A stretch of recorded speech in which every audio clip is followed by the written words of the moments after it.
Welcome. Coronary artery disease is the leading cause of death worldwide. My thesis project is focused on helping to solve this problem by better understanding the mechanisms behind coronary artery development.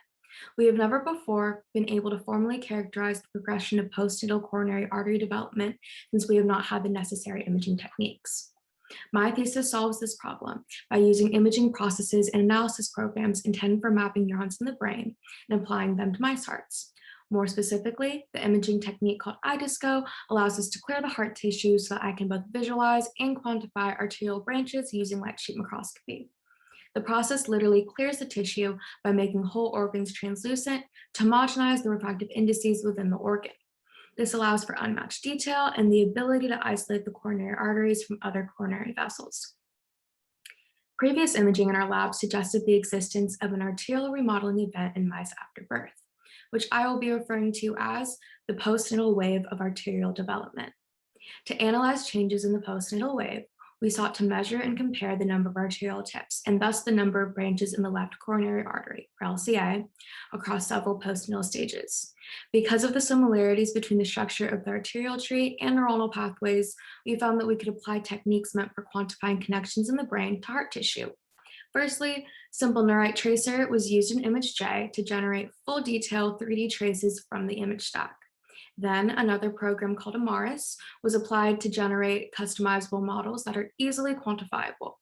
Amaris also offers methods of volume modeling and calculations. Unfortunately, these semi-manual techniques are very time-consuming, so we decided to use a single branch to represent changes to the entire left coronary artery.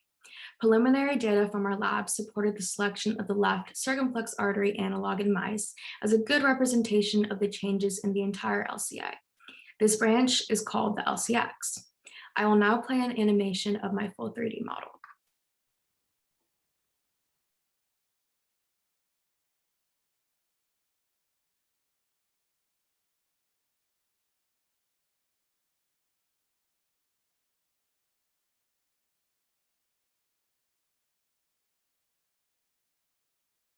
Using these models, we found there was progressive increase in the number of branches in the LCX from P0 to P32. This increase in branching occurs in a linear trend immediately following birth, as seen here. These results suggest that postnatal stages in arterial branching are likely to occur by the addition of newly formed branches at a constant rate over the first 32 days of age. Additionally, we use the modeling technique in Amaris called convex hull as an estimation of the volume of myocardium that the LCX could cover.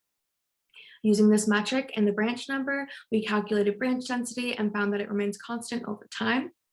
These results support the idea that branching increases to maintain a predetermined set point to the density of arteries within cardiac muscle as the heart grows in size. From the same models, we found that the total length of an LCX branch increased with age.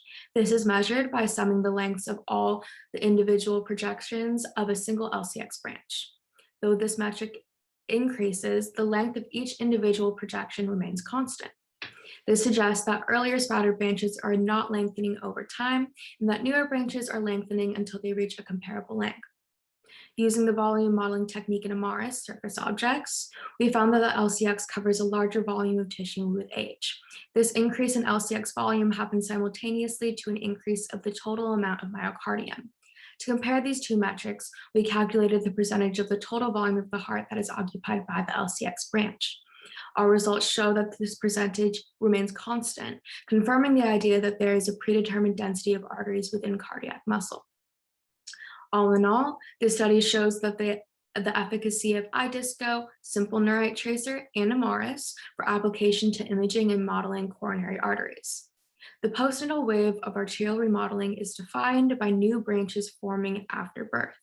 This includes existing segments remaining at a constant length, as well as a set point to branch density.